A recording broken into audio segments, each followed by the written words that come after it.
This is a story about tracking animals, and the animals I was tracking was people. I learned the very basics of tracking at the tracker school through Tom Brown Jr. and his grandfather, Stalking Wolf, in the summers of 1984 and 1985. And I learned the basics of tracking at that school. It was a wilderness school based on Native American philosophies, um, and about living in harmony with nature and multi-generational planning and really, really important topics about how living things can thrive in a habitat. And as I mentioned, one of the things I learned there was tracking skills, basic tracking skills. And the story of this is Tom Brown Jr. told a story about Stalking Wolf, who had passed away a long time before.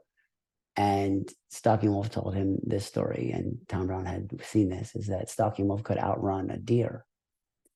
And Stalking Wolf would run, see some tracks on the ground, deer tracks. He knew everything you could know about the animal from the tracks, male, female, obviously type of animal, weight, any injuries, whether it was tired, um, and everything. I mean, I can't even list all the things because I don't know them all, but like handedness, everything. And he could outrun a deer. So he would see the tracks and he would start running. And he would run for days chasing chasing animals. And he would eventually catch the deer, catch up to it because it would be exhausted from running. He would run all through the night. He would just run days. And when he caught it, he would kill it in a ceremony, take its life, say a prayer, and continue his life. And I thought that there was so many fascinating aspects of that story that still intrigue me today. And one of the things that I thought of when I heard that story was, what other animals could a human outrun? That's what I was thinking. What other animals could a human outrun? Could you outrun, like given endurance, given strength, given our capacity to store food and water in our bodies, and availability of food and water in a habitat? What other animals could we outrun? And I listed some that I thought, you know, and but this got me thinking about distance and time. And already at this point in life, I was good at measuring distance and time. Um, so I had a good sense of time and timing, how long things took, and I had a good sense of distances, how far apart things were. Not in like numbers of like did know it in numbers too, like miles or kilometers or whatever, but um, more like the relationship between time and distance. And I've spent a lot of time in the woods, and I'm a backpacker. I always was a backpacker since I was 12.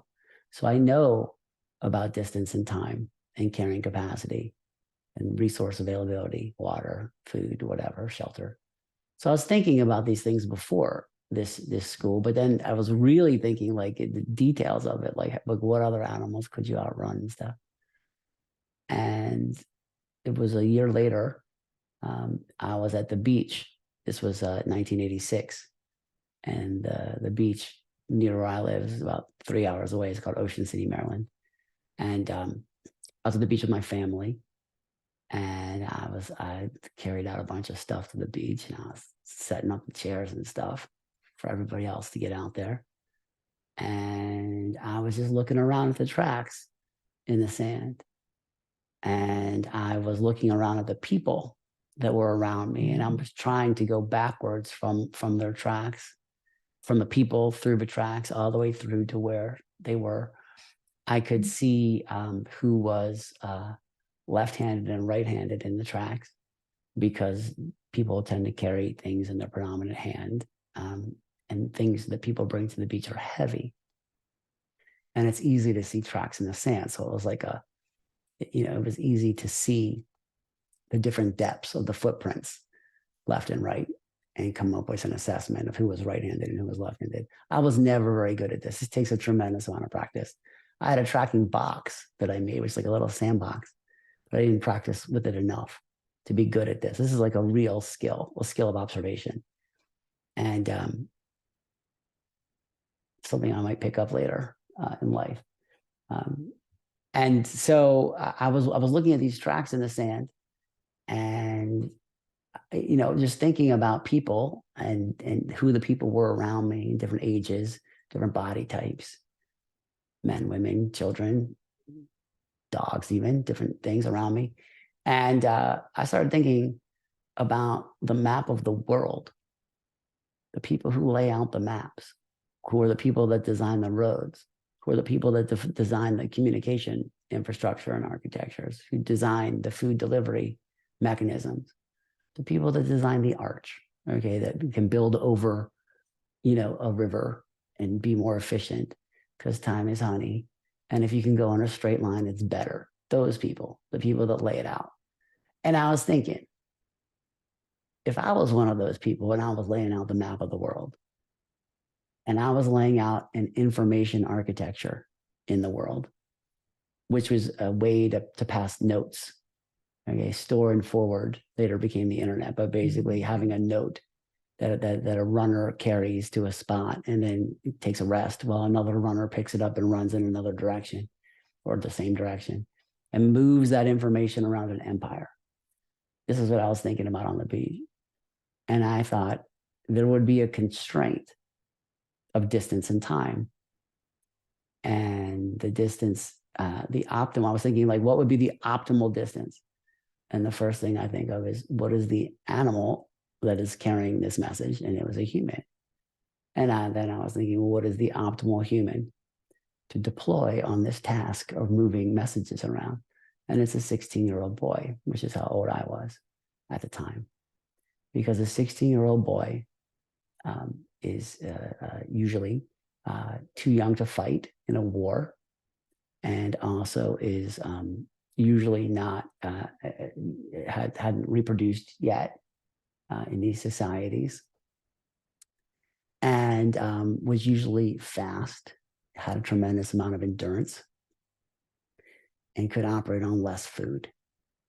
And so I realized that if I was laying out an architecture to move information around a planet, that the unit of work that I would use would be like a 16-year-old boy, if I could do that, because then I could have enough soldiers later if I needed them.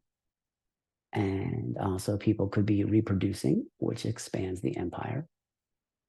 And so, so if I was like just the kind of person that was putting this together, that's how I would do it. So then I thought, well, how far can a 16-year-old boy run in one day? Because that would be the spacing.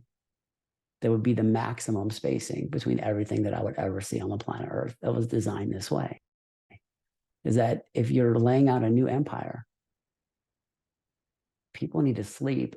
There's a certain capacity to do work called a unit of work, which in this case is a runner day, which is how far can one runner run for one day and how many messages can they carry. That's what you're pushing around.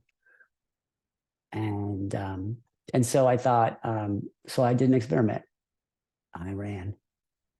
I got up from where I was sitting, and it was like maybe 9 a.m, and I ran the whole day.